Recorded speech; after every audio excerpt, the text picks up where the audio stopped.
এখন তো ইশতেহারে কার্ডের রাজনীতি চলতেছে, অমুক কার্ড তমুক কার্ড। আমরা বলতেছি যে একটা ইউনিক কার্ড আমাদের দরকার, নাগরিক কার্ড, যেখানে এনআইডি যেটা আমরা সেটাকেই একটা নাগরিক কার্ড হিসেবে, যেখানে আমার সব ধরনের সুযোগ সুবিধা সেই একটা কার্ডের মাধ্যমে প্রত্যেকটা নাগরিক পাবে, তার জন্ম থেকে মৃত্যু পর্যন্ত তার একটাই আইডেন্টিটি হওয়া উচিত। আমি যদি আরো 10 রকমের কার্ড করি, সেটা আমার সুযোগ মানে জটিলতা তৈরি করবে অনেক ধরনের, বড় সকল সুযোগ সুবিধাকে একটি কার্ডের মধ্যে নিয়ে আসা। অনেকেই প্রশ্ন তুলেছিলেন যে আমাদের এই যে লক্ষ্য নতুন বন্দোবস্তের, আমরা যদি পুরনো দলের সাথে জোট করার ফলে এই লক্ষ্য থেকে আমরা কি সরে আসলাম কিনা। আমরা এটা স্পষ্ট করেছি যে আমাদের যে জোটটা, সেই জোটটা ন্যূনতম কিছু রাজনৈতিক জায়গায় ঐক্যমত রয়েছে এবং মূলত এটা নির্বাচনী একটা জোট। এই জোটের নামও 11 দলীয় নির্বাচনী ঐক্য। এবং আমাদের চেষ্টা থাকবে এই জোটের মধ্য দিয়ে আমাদের যে সংস্কারের যে দাবি, আমরা সেটাকে বাস্তবায়ন করবো এবং আমাদের প্রায়োরিটিটাই আমরা বাস্তবায়নের চেষ্টা করব। ফলে এই কারণে আমরা কিন্তু আমাদের ইশতেহারটা আলাদা আমরা দিচ্ছি। এনসিপির পক্ষ থেকে একটা আলাদা ইশতেহার, জামাত ইসলাম তাদের একটা ইশতেহার দিয়েছে এবং আমাদের এই ইশতেহারটা আমাদের সারা দেশের মানুষের জন্য, যেরকম জোটের জন্য, আমাদের প্রতিদ্বন্দ্বী দলগুলোর জন্য, আমরা যদি এই 11 দলীয় জোট সরকার গঠন করে, আজকে আমরা যেই বিষয়গুলো বলতেছি সেই বিষয়গুলো হচ্ছে গভর্নমেন্টের ভিতরে আমাদের যে অংশীদারিত্ব থাকবে, সেটাতে আমাদের প্রায়োরিটি লিস্ট থাকবে। আমরা সেগুলো সেই সরকারের ভিতর থেকে বাস্তবায়নের চেষ্টা চালাবো। আজকের যে ইশতেহার, সেটাকে আমরা 12টা বিষয়ে মূলত ভাগ করেছি, কিন্তু আমরা সামগ্রিক পুরো আলোচনা থেকে 36টা বিষয়কে আমরা আইডেন্টিফাই করেছি, যেটা আমাদের প্রায়োরিটি লিস্ট।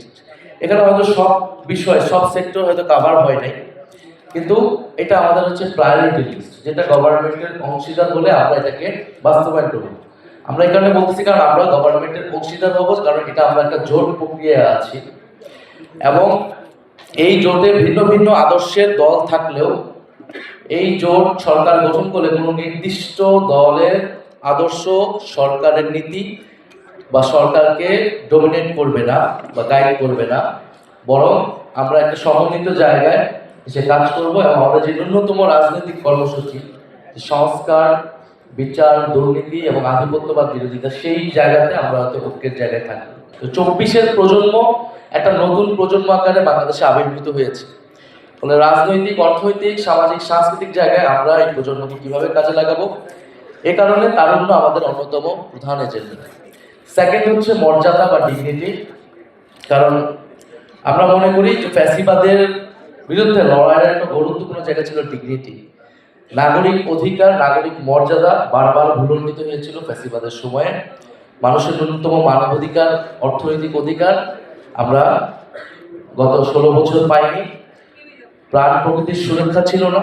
ফলে জাতীয় মর্যাদা এবং নাগরিক মর্যাদা, এই দুইটা আমাদের প্রধান বিষয়। আমরা নাগরিক হিসেবে তার মানবাধিকার, অর্থনৈতিক অধিকার এবং রাজনৈতিক অধিকার কিভাবে নিশ্চিত করব, এবং আমাদের ন্যাশনাল ডিগনিটির কোশ্চেন, যে আমরা আমাদের জাতি হিসেবে বা রাষ্ট্র হিসেবে, জনগোষ্ঠী হিসেবে আমরা কিভাবে মর্যাদা নিয়ে দাঁড়াবো, একটা ডিগনিফাইড কান্ট্রি আমরা গড়ে তুলতে পারবো, সেটার জন্য আমরা আমাদের সক্ষমতা, আমরা আধিপত্যবাদ বিরোধিতার কথা বলতেছি, এটা আমাদের স্লোগান, কিন্তু আমি কিভাবে আধিপত্যবাদ বিরোধিতা করব, আমার সাথে এতগুলো পরাশক্তি বা যারা বাংলাদেশকে ডমিনেট করতে চায়, সেটার একমাত্র সমাধান হচ্ছে আমার নিজের সক্ষমতা বৃদ্ধি করা, নিজেকে গঠন করা, নিজের অর্থনীতি, রাষ্ট্র, সেটাকে আমি আবার কিভাবে তৈরি করবো, সেটাই আমার ন্যাশনাল ডিগনিটি বৃদ্ধি করবে। ফলে তারুণ্য এবং মর্যাদাকে প্রায়োরিটি রেখে আমরা আসলে আমাদের এই টোটাল ইশতেহারের জায়গাটা তৈরি করেছি। 36 দফার প্রথম দফাটিতে আমরা জুলাই সনদের কথা বলেছি, যে একটা স্বাধীন কমিশনের মাধ্যমে আমরা জুলাই সনদটা বাস্তবায়ন করব।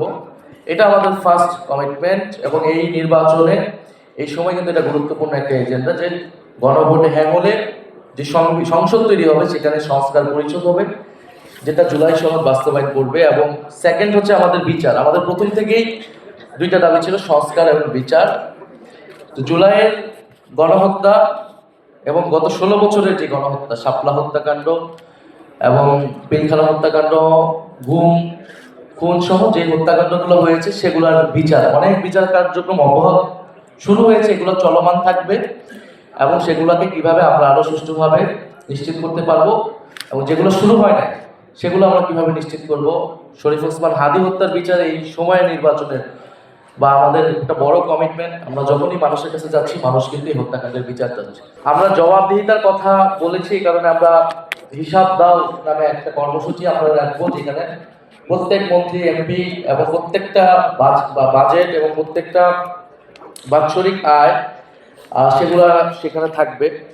আমরা জাতীয় ন্যূনতম মজুরি ঘন্টায় 100 টাকা এবং বাধ্যতামূলক কর্মসুরক্ষা বীমা ও পেনশন নিশ্চিত করে শ্রম আইন কঠোরভাবে বাস্তবায়নের কথা আমরা বলেছি, যাতে আমরা শ্রমিকদের যে ন্যায্য মজুরি সেটা আমরা নিশ্চিত করতে পারি।